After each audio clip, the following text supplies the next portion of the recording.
காளான் gravy. Today night dinner chapati காளான் gravy. உங்கள் வீட்டில் என்ன டின்னர்னு கமெண்ட் பாக்ஸில் கமெண்ட் பண்ணுங்கள் ஃப்ரெண்ட்ஸ். ஹாய் ஃப்ரெண்ட்ஸ், இன்றைக்கி நம்ம எடுத்துனா சப்பாத்திக்கு எடுத்துக்கினா காளான் கிரேவி நம்ம பண்ண போகிறோம். இப்போ காளான் வாங்கி அதை நம்ம எடுத்துக்கினா கட் பண்ணி கொஞ்சம் மஞ்சள் போட்டு அலசி வச்சுருக்கோம்.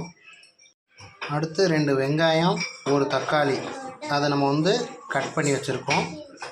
நம்ம இஞ்சி பூண்டு பேஸ்ட் தேவைக்கேற்ப எடுத்துனா நம்ம அரைச்சி விழுத வச்சுருக்கோம். ஃப்ரெண்ட்ஸ், இப்போ நம்ம கடாயில் எடுத்துகிட்டோன்னா தேவைக்கேற்ப எண்ணெய் ஊற்றிக்கணும். ஃப்ரெண்ட்ஸ், எண்ணெய் காஞ்ச பிறகு நம்ம ஃபஸ்ட்டு சோம்பு போடுறோம்.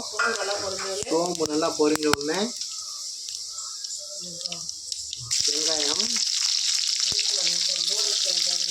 வெங்காயம் அடுத்து தக்காளி.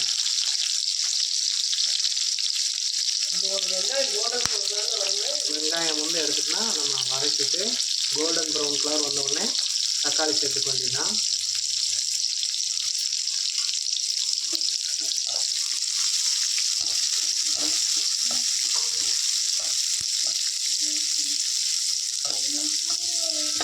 தக்காளி நம்ம சேர்த்து வதக்க போகிறோம்.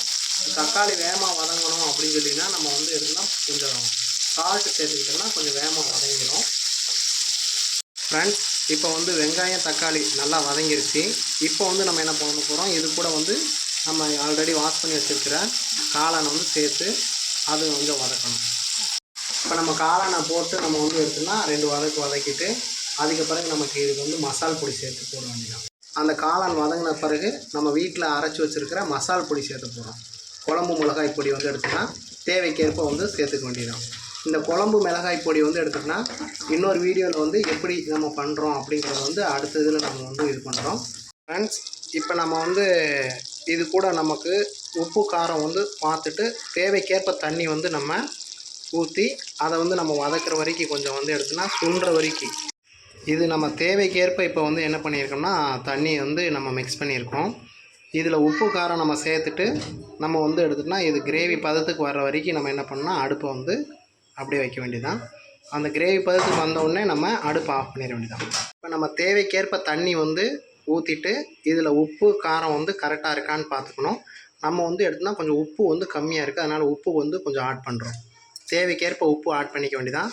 இது எடுத்துனா நம்ம கிரேவி பதத்துக்கு வர்ற வரைக்கும் அடுப்பை நம்ம வச்சுட்டு கிரேவி பதத்துக்கு வந்தோடனே அடுப்பை ஆஃப் பண்ணிட வேண்டியதான். இப்போ நம்ம எடுத்துனா நல்லா கிரேவி பதத்துக்கு வரப்போகுது. இப்போ நீங்கள் எடுத்துனா கொத்தமல்லியை கொஞ்சம் போட்டிங்கன்னா கொஞ்சம் வாசனையாக இருக்கும். இப்போ நம்ம காளான் கிரேவி பதத்துக்கு வந்துடுச்சு.